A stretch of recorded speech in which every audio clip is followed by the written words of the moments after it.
मुझे उम्मीद है कि आप मेरी स्क्रीन देख पा रहे हैं।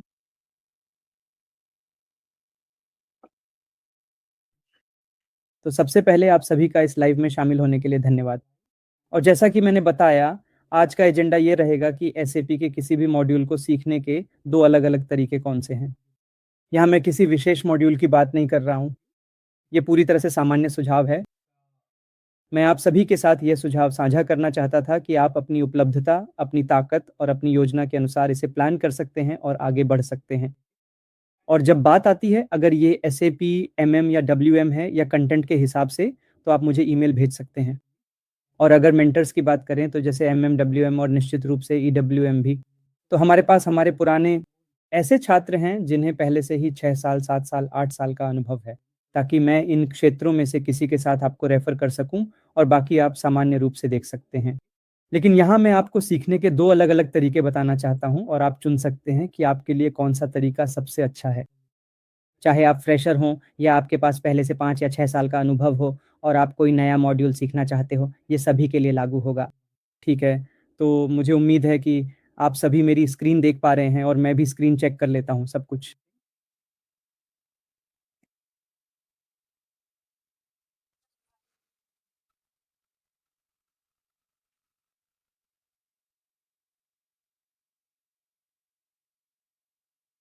अगर आपके पास कोई सवाल है तो आप कमेंट कर सकते हैं, मैं उसका जवाब देने की कोशिश करूँगा।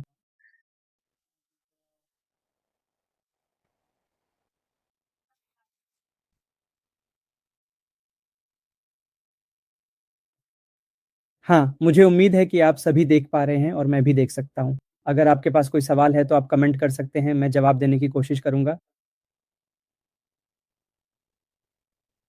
धन्यवाद फेदर, धन्यवाद राघवेंद्र और आप सभी का धन्यवाद। और चलिए अब एजेंडा शुरू करते हैं। तो मेंटल बेस्ड लर्निंग के साथ सेल्फ लर्निंग कंटेंट। तो ये मेंटल बेस्ड लर्निंग क्या है? उदाहरण के लिए अगर आप मेरी बात देखें, जैसे कि आप एसएपीएमएम सीखना चाहते हैं, चलिए एक उदाहरण लेते हैं एसएपीएमएम और आप मुझसे पूरा कंटेंट ले सकते हैं, पूरा कंटेंट। और आप एक मेंटर ले सकते हैं, चाहे आपका कोई दोस्त पहले से काम कर रहा हो या आपका कोई रिश्तेदार पहले से काम कर रहा हो या अगर आप किसी को नहीं जानते तो मैं भी एमएनडब्ल्यूएम के लिए रेफ़र कर सकता हूँ, जैसा कि मैंने पहले बताया था। तो एक मेंटर लें और पूरा कंटेंट प्लान लें, ठीक है? तो यहाँ उदाहरण के लिए पूरा कंटेंट मान लीजिए ये 80 घंटे का है, 80 घंटे और आप मेंटर से बात कर सकते हैं और ये मेरा अनुभव है। ये वे है जो मैं जानता हूँ और मुझे एसएपी के बारे में कुछ भी नहीं पता या मुझे एसएपी आता है। मैं किसी अलग एसएपी बेसिस या कुछ और में काम कर रहा था। मैं फंक्शनल में जाना चाहता हूँ या मैं ओरेकल या किसी और ईआरपी में काम कर रहा था और मैं एसएपी सीखना चाहता हूँ या आप एसएपी एंड यूज़र में काम कर रहे थे और आप एसएपी कंसल्टिंग सीखना चाहते थे और आप उसमें जाना चाहते हैं। तो ये अलग-अलग तरह के लोग हैं जिन्हें हम एक लर्नर या एसएपी जॉब सीकर के रूप में देखते हैं। हर किसी की अपनी अलग पृष्ठभूमि होती है और ये ऐसा है जैसे अगर आपको कोई बीमारी हो जाए, तो आप सभी को एक जैसा इलाज नहीं दे सकते, तो फ्रेशर के लिए हमें अलग तरीके से करना होगा। या अगर आपके पास डोमेन का अनुभव है तो अलग तरीके से, एसएपी एंड यूज़र के पास डोमेन अनुभव है तो अलग तरीके से और जो पहले से एसएपी बेसिस में काम कर रहे हैं, उनके लिए भी अलग तरीके से। या कुछ और आप एसएपी में जाना चाहते हैं, तो वह एक अलग तरीका है और आप सभी एसएपी एमएम में 5 साल से काम कर रहे हैं और अब ईडब्ल्यूएम या अरीबा सीखना चाहते हैं, तो वह भी एक अलग तरीका है। तो हर किसी की अपनी सर्वश्रेष्ठ क्षमताएँ, अनुभव और पृष्ठभूमि होती है। इसी के आधार पर हमें संबंधित सुझाव देने चाहिए। तो यहाँ सकारात्मक बातें क्या हैं? तो सबसे अच्छी सकारात्मक बात क्या है? मैं हमेशा कहता हूँ कि वह है तेज़ी से सीखना। ये तेज़ी से सीखना क्या है? आपके पास 80 घंटे के वीडियो हैं, मान लीजिए एसएपीएमएम के और मेरे 80 घंटे के वीडियो आपके पास हैं, जो क्रम में हैं, organisation structure, master data, purchasing और inventory management, invoice verification, special procurement, project learning की तैयारी। आपके पास लगभग 8 से 10 सेक्शन हैं और कुल 80 घंटे के वीडियो उपलब्ध हैं, तो आप मेंटर से बात करते हैं। हाँ, फिलहाल मेरे पास नौकरी नहीं है या फिलहाल मेरे पास सीखने के लिए पर्याप्त समय है और हर दिन मैं 3 या 4 घंटे का समय दे सकता हूँ।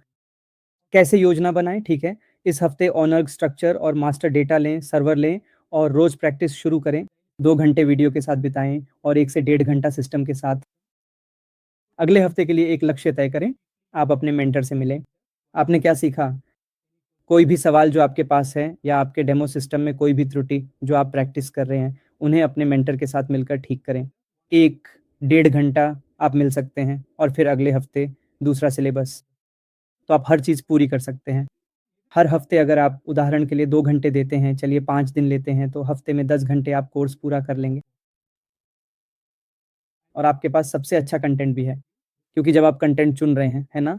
चाहे वह एसएपीएमएम हो, डब्ल्यूएम, गणेश, पड़ाला या ईडब्ल्यूएम कोई और या एस ओहाना या अरीबा हो, अगर आप कोई और हैं, ठीक है? आप वह सबसे अच्छा कंटेंट अपने साथ चुन सकते हैं।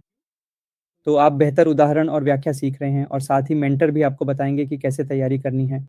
और आप मुश्किल से 2 घंटे, 1 घंटा प्रति सप्ताह खर्च करने वाले हैं,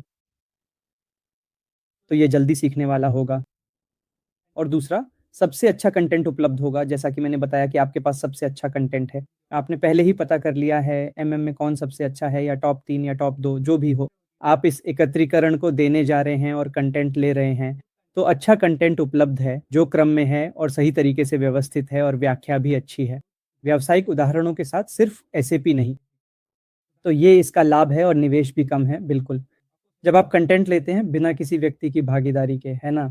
तो कंटेंट कम कीमत पर उपलब्ध होगा, यानी यहाँ के आपको कम कीमत में कंटेंट और मेंटर दोनों मिलेंगे। आप अपनी आवश्यकता के अनुसार 10 घंटे, 15 घंटे या 6 घंटे लेने वाले हैं, तो आप केवल उन्हीं 10 घंटे, 6 घंटे या 8 घंटे के लिए भुगतान करेंगे। तो इसी वजह से आपका निवेश कम होने वाला है। ठीक है, सर्वर, कंटेंट और मेंटर 10 घंटे जितना भी न्यूनतम शुल्क लगेगा, तो निवेश कम है, तेज़ी से सीखना। आप पूरा कोर्स 2 महीने या 1.5 महीने या 2 महीने में पूरा कर सकते हैं। अधिकतर इसलिए क्योंकि आप आक्रामक रूप से समय दे रहे हैं और साथ ही आपको सुविधा भी मिल रही है। एक और सबसे अच्छा सकारात्मक पहलू ये होगा कि जैसे तैयारी की योजना बनाना, आप खुद योजना बना सकते हैं। जैसे इस हफ्ते मैं ये पूरा करना चाहता हूँ, ठीक है? इस हफ्ते मैं व्यस्त हूँ, तो मैं ये टॉपिक्स या अगले हफ्ते पूरे करूँगा। मेरे पास बहुत खाली समय है, तो मैं 15 घंटे का कोर्स पूरा करना चाहता हूँ, तो आप अपने मेंटर के साथ योजना बना सकते हैं और यहाँ लचीलापन है। तो आज आपका ऑफ़िस 7:30 बजे खत्म हुआ और आज देर हो गई। हर दिन आप 5 या 30 बजे आ जाते थे, लेकिन आज 7:30 बजे। आप इसलिए आए क्योंकि आप कम समय देना चाहते थे या जैसे कल आपके पास ज़्यादा समय है, तो आप दे सकते हैं। तो आप योजना बना सकते हैं और बहुत लचीलापन रहेगा। तो ये सभी एक तरह से मेंटर आधारित लर्निंग के सबसे अच्छे पॉज़िटिव्स हैं और इसमें जल्दी सीखना, सबसे अच्छा कंटेंट उपलब्ध होना और कम निवेश शामिल है। आपको इसके लिए कम बजट लगाना है और तैयारी की योजना आप और मेंटर दोनों मिलकर चर्चा कर सकते हैं। और जैसा कि मैंने आपको बताया, मैं सभी के लिए एक सामान्य तरीका नहीं दे सकता। एक फ्रेशर को अलग तरह का दृष्टिकोण और डोमेन चाहिए, हर किसी को अलग तरह का तरीका चाहिए।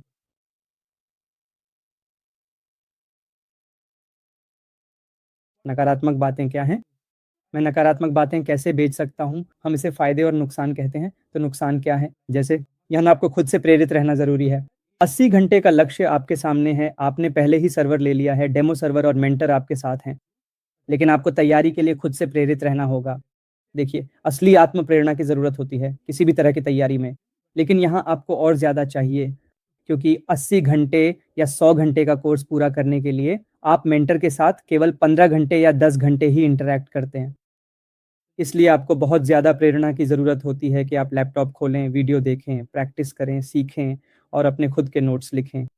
ये सारी चीज़ें करनी चाहिए, इसलिए आपको खुद से और भी ज़्यादा प्रेरित रहना चाहिए दूसरे विकल्प की तुलना में, जिसके बारे में हम दोनों ही मामलों में चर्चा करने वाले हैं। यहाँ भी यही बात लागू होती है। यहाँ और ज़्यादा आत्म प्रेरणा की ज़रूरत होती है और मेंटर के साथ सही योजना बनानी पड़ती है। यही तो मैंने आपको बताया था, है ना? सही योजना बनानी ज़रूरी है। ठीक है, ये आर्किटेक्चर मास्टर डेटा इस हफ्ते के लिए पूरा किया जा सकता है। ठीक है, तो सेशन को कैसे अप्रोच करें? क्या आपको फिर से समझाने की ज़रूरत है या किसी समस्या को ठीक करने की? या कोई और उदाहरण हैं जिनके बारे में आप मेंटर से रियल टाइम के आधार पर बात करना चाहते हैं? ठीक है, मैंने रियल टाइम में ऐसे ही सीखा था। क्या हमें वाक़ई में सिर्फ़ इसी तरह से बनाना ज़रूरी है? या फिर ये जो मटेरियल नंबर रेंज है, इन्हें ही मेंटेन करना है? तो इस तरह के सवाल आप पूछ सकते हैं, ठीक है? ये हैं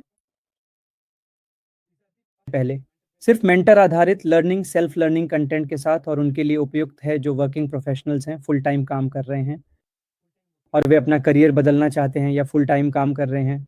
वे अपने करियर को बेहतर बनाना चाहते हैं और फुल टाइम सेफ्टी कंसल्टेंट के रूप में काम कर रहे हैं और वे कोई नया मॉड्यूल सीखना चाहते हैं। इन सभी लोगों के लिए जिनके पास कुछ अनुभव है, ये तरीका सबसे अच्छा है, तेज़ी से सीखना।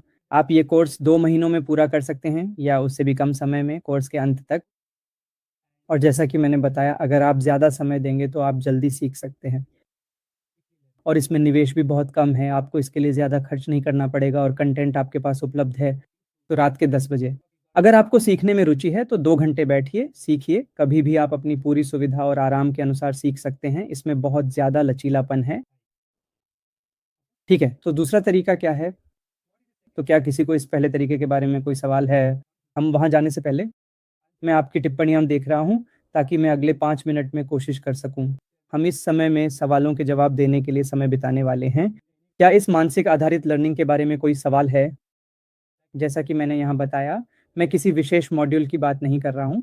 एमएम और डब्ल्यू का मतलब है कि मैं इसमें और बेहतर कर सकता हूँ। मेंटर से सलाह लेना या कंटेंट साझा करना आदि, अगर यह एसडी या एफएसएवीओ है, या आप सक्सेस फैक्टर्स सीखना चाहते हैं, कुछ भी, जो भी आप सीखना चाहते हैं, ये सुझाव और जो कुछ भी मैं समझा रहा हूँ, वह सब पर लागू होगा। लेकिन आप इसे कहाँ से लेना चाहते हैं और बाकी सब कुछ आप खुद देख सकते हैं। जैसे अपने दोस्तों या रिश्तेदारों, अपने मेंटर या किसी से भी मिली सलाह या सुझावों के आधार पर कई स्रोतों की जाँच करके आप निर्णय ले सकते हैं। तो कौन-कौन से टॉपिक्स सबसे महत्वपूर्ण हैं एम एंड डब्ल्यूएम के लिए, राइस एफडब्ल्यू के बारे में जानने के लिए? अगर आप हमारा सपोर्ट कोर्स या यूट्यूब पर सपोर्ट से संबंधित वीडियो आदि देखें, तो जहाँ हमने अलग-अलग चीज़ें दी हैं, जैसे स्मार्ट फॉर्म्स या रिपोर्ट्स इंटरफेसेस, यहाँ तक कि आइडॉक कोर्स भी उपलब्ध है। तो आप यूडेमी पे जाकर गणेश पडाला सर्च कर सकते हैं, वहाँ पर आपको बहुत सारे कोर्स मिल जाएँगे और फिर आप यूट्यूब पर भी जा सकते हैं। और जैसे कि प्राइस ऑफ डब्ल्यू गणेश पडाला द्वारा, इंटरफेसेस गणेश पडाला द्वारा, वेब लॉजिक गणेश पडाला द्वारा। खैर, कोई भी टॉपिक जो आप सीखने जा रहे हैं, उस टॉपिक के साथ बाय गणेश पडला जोड़ें, ताकि अगर उन प्लेटफ़ॉर्म्स में से किसी पर कोई वीडियो या कंटेंट उपलब्ध है, तो आपको उसका लिंक मिल जाएगा। गूगल पर जाकर ऐसे ही टाइप करें या सीधे यूट्यूब पर जाएँ और चेक करें। तो ये दूसरा विकल्प है, जिसे मैं क्लासरूम 1 में समझाने जा रहा था। तो इसके लिए हम देखेंगे कि जब आप क्लास के हिसाब से सीखना चाहते हैं, तो उसके क्या फ़ायदे और नुकसान हैं। तो जब बात आती है क्लास बाय क्लास लर्निंग की, तो क्यों? मैंने ऑनलाइन लर्निंग क्लासेस का ज़िक्र क्यों किया? क्योंकि यही सबसे ज़्यादा हो रहा है आजकल, है ना? जैसे जब हम ऑनलाइन क्लासेस के लिए जा रहे होते हैं, आप कहीं से भी अटेंड कर सकते हैं और ट्रेनर आपको तय समय सीमा के अनुसार टॉपिक बाय टॉपिक पढ़ाएगा। तो हमेशा ऐसा होता है कि अगर आप क्लासेस जॉइन करते हैं, तो वो आपको पढ़ाएँगे और सिलेबस पहले से ही आपको दे दिया जाएगा। जो भी मॉड्यूल आप सीखने वाले हैं, उस हिसाब से आप प्लान कर सकते हैं, क्लासेस जॉइन कर सकते हैं और संबंधित ट्रेनर से सीख सकते हैं। तो चलिए देखते हैं कि इसके क्या फ़ायदे और नुकसान हैं। तो जब आप class by class regular classes के लिए जाते हैं, तो ये एक पॉज़िटिव है, क्योंकि हफ़्ते में 2 या 3 क्लासेस में ट्रेनर आपको ट्रेन करेंगे और अपने काम के आधार पर वे प्लान करेंगे और आपको टाइमिंग्स दे सकते हैं और आप जाकर जॉइन कर सकते हैं। और हो सकता है कि आपके पास एक ग्रुप हो, जिसमें ट्रेनर की तरफ से आपको नोटिफ़िकेशन मिलेगा, आज हमारी क्लास है, क्या आप इन टॉपिक्स को देख सकते हैं? और ये सभी चीज़ें घटित हो सकती हैं, ठीक है? तो ये सकारात्मक बात है। और संदेह पूछे जा सकते हैं, जैसे आप कक्षा के बाद पूछ सकते हैं। यदि आपको कक्षा के दौरान कुछ भी संदेह मिले, तो आप उसे पूछ सकते हैं केवल। आप अपने ट्रेनर से पूछ सकते हैं कि मेरे पास ये सवाल हैं, आप पूछ सकते हैं। और यदि प्रशिक्षण वर्ग में 20 या 30 लोग हैं, तो आप ऐसा नहीं कर पाएँगे। शायद कोई सवाल नहीं पूछ रहा हो या कुछ और, लेकिन कम से कम उस क्लास में अपने सवाल ज़रूर पूछें। आपने इसे खरीदा है, तो आप पहले विकल्प में पूछ सकते हैं। मेंटर सेशंस के हिसाब से भी मेंटर सेशन क्लासेस में मुश्किल से 3, 2 या 5 लोग ही होंगे, ताकि आप जो भी सवाल पूछना चाहते हैं, उन्हें खुलकर पूछ सकें। तो यहाँ पर संदेह पूछे जा सकते हैं और शायद देरी या ध्यान भटकने वाली पढ़ाई हो सकती है। ये देरी क्या है? उदाहरण के लिए क्लास 50 घंटे की हो सकती है। तो ट्रेनर, कभी-कभी वह अपने प्रोजेक्ट में व्यस्त हो सकता है, साइट पर या क्लाइंट के स्थान पर यात्रा कर रहा हो सकता है, या कभी-कभी वह बीमार हो सकता है, या कभी-कभी आप बीमार हो सकते हैं। तो ये क्लासेस देर से हो सकती हैं या टल सकती है, इसलिए क्लासेस 4 महीने, साढ़े 3 महीने या 5 महीने तक चल सकती है। हर बार ऐसा हो सकता है। ये ज़रूरी नहीं कि हर बार हो, लेकिन कई मामलों में इस तरह की चीज़ें भी हो सकती हैं। तो इस बीच में आप उस चीज़ से ध्यान भटका सकते हैं, जिसे आपने 3 या साढ़े 3 महीने में पूरा करने की योजना बनाई थी, लेकिन कोर्स 4 महीने से भी ज़्यादा लंबा हो गया। तो महीनों के अंत में आप खत्म करना चाहते हैं, लेकिन ये 4 महीने से ज़्यादा ले रहा था। और अब भी इस मीटिंग में कुछ और टॉपिक्स बाकी हैं, शायद ध्यान भटक गया हो और सब कुछ। अगर आप यह विकल्प चुनते हैं, तो आपको इससे बचना होगा, लेकिन आम तौर पर देरी तो होगी ही। आज आपके ऑफ़िस का समय 8 बजे रात तक बढ़ गया, रोज़ की क्लास 7 बजे है क्योंकि आप हमेशा 5:30 बजे ऑफ़िस आ जाते हैं, तो उस दिन आपकी क्लास छूट जाएगी, इसलिए अगले दिन आपको उसकी भरपाई करनी होगी। तो इस तरह की चीज़ों को भी आपको सँभालना पड़ेगा और जब आप ये विकल्प चुनते हैं, तो ऐसी चुनौतियाँ सामने आएँगी। ट्रेनर की गुणवत्ता, अगर आप वीडियो या सैंपल डॉक्यूमेंट्स देखने के बाद कंटेंट चुनते हैं, तो आप ट्रेनर को भी चुनते हैं। और यहाँ आपके पास पहले से कोई जानकारी नहीं होती, सिर्फ़ आधे घंटे या 20 मिनट के डेमो के आधार पर ही आप फैसला करते हैं। इसलिए आपको अच्छी तरह से विश्लेषण करके ट्रेनर चुनना होगा, तो ट्रेनर की गुणवत्ता अच्छी भी हो सकती है और नहीं भी। तो आपको इसके लिए सही तरीके से योजना बनानी चाहिए और बजट भी तय करना चाहिए, क्योंकि मानसिक आधार पर होने वाले सेशंस की तुलना में इस सेशन में आपका बजट ज़्यादा होगा। तो ये पहले विकल्प में जो खर्च कर रहे हैं, उसकी तुलना में 3 गुना महँगा हो सकता है। तो ये कई बातें हैं जिन्हें आपको विकल्प 1 और विकल्प 2 के लिए ध्यान में रखना चाहिए। और चाहे वह मेंटर आधारित सेशंस हों या क्लास दर क्लास, आप कैसे सीखने वाले हैं, ये वही होगा, ये मेंटर आधारित है जिसे मैंने समझाया। तो अगर आप कोई भी मॉड्यूल सीखना चाहते हैं, तो आप ये वीडियो देख सकते हैं और दोनों विकल्पों के बीच अंतर समझ सकते हैं और तय कर सकते हैं कि अगर आप एमएम या डब्ल्यूएम या ईडब्ल्यूएम आदि सीखना चाहते हैं, तो कैसे आगे बढ़ना है। आप ईमेल भेज सकते हैं, ताकि अगर मुझे किसी भी तरह के मेंटर्स के बारे में पता हो, तो मैं आपको ज़रूर रेफ़र करूँगा और बाकी चीज़ें आप खुद भी सीख सकते हैं। ये ठीक है, तो ये आप सभी के लिए सुझावों के बारे में था। और सबसे पहले आपके अंदर आगे बढ़ने और अपने करियर को बदलने की इच्छा होनी चाहिए। अगर आप किसी डोमेन में काम कर रहे हैं, अनुभव वाले डोमेन में, कोई भी छोटी सैलरी या वित्तीय चुनौतियाँ हों, कोई आपकी नहीं सुनेगा, आपकी समस्याएँ, ठीक है? और आपका रिज़्यूमे भी। आप अपनी समस्याओं को सही नहीं ठहरा सकते, इसलिए आपको समझना होगा कि आपकी समस्याएँ सहानुभूति तो जगा सकती हैं, लेकिन सफलता नहीं दिला सकती। आप ही वह व्यक्ति हैं जो अपना करियर बदल सकते हैं, समय दे सकते हैं और अपनी पूरी ईमानदारी से प्रयास कर सकते हैं। और जीवन का तरीका बदलें, अपने माता-पिता, अपने साथी, अपने परिवार का जीवन बदलें, आप बदल सकते हैं। अगर आप सफलता देख रहे हैं, तो आप अपने आस-पास के लोगों को भी बदल सकते हैं। आप प्रेरित कर सकते हैं और लोगों की मदद कर सकते हैं और आप लोगों का मार्गदर्शन भी कर सकते हैं। अगर आपको मौका मिले, तो आप अपने किसी करीबी रिश्तेदार, लोगों या किसी भी ऐसे व्यक्ति का मार्गदर्शन कर सकते हैं, जो आपके पास सलाह के लिए आए और मैं भाग्यशाली हूँ। मुझे यह बताते हुए खुशी हो रही है कि मैंने लिंक्डइन और यूट्यूब कमेंट्स पर हज़ारों लोगों को सुझाव दिए हैं। मैंने न तो उनका चेहरा देखा है और न ही उनसे कभी कोई शुल्क लिया है। मॉड्यूल चुनना या कंपनी चुनना जब उन्हें ऑफ़र लेटर मिलते हैं। बहुत सारी चीज़ें घटित हो रही हैं और हमने अपना ज्ञान, कौशल और सुझाव साझा करने की पूरी कोशिश की। मुझे आशा है कि इस वीडियो से आपको जानकारी मिली होगी। यदि आपकी कोई विशेष या समान आवश्यकता है, तो आप उसे टिप्पणी के रूप में रख सकते हैं, ताकि मैं अगले जीवन की योजना बना सकूँ। लाइन में शामिल होने वाले सभी लोगों को धन्यवाद और मैं इन 2 वीडियो को आप सभी के साथ साझा करना चाहूँगी। धन्यवाद।